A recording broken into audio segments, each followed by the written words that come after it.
再来看新北市有一个55岁姓曾的查甫人，大早日去宜兰古路林道爬山失踪哦。因为这几天落雨，天气阁真凉冷哦，是让人真烦恼。找3天咯，今仔早起总算找到人，人是平安无代志哦，伊的亲戚朋友拢真欢喜。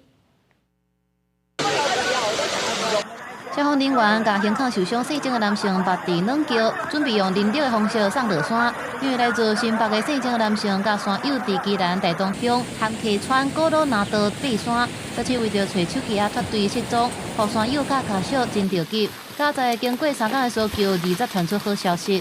因为他回头捡手机，可能是要报平安啦。然后就可能就后来就失联了。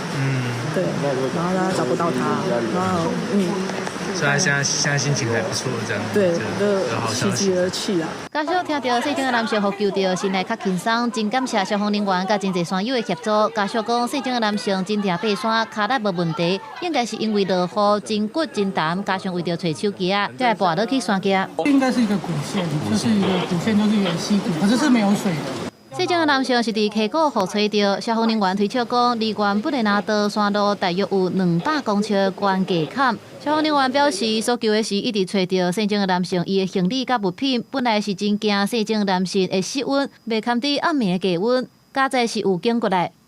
昨天在没有眼镜的状态下，跟没有保暖衣物的状态下，还可以在今天早上被寻获的时候状态是良好，那是非常的不容易。因为山上的这几天是非常的湿冷，一直在下雨的状态。不熟的地方不熟的话，就会有那个安全上的顾虑啊。如果是像我们平常熟的话，我们就 OK 啊。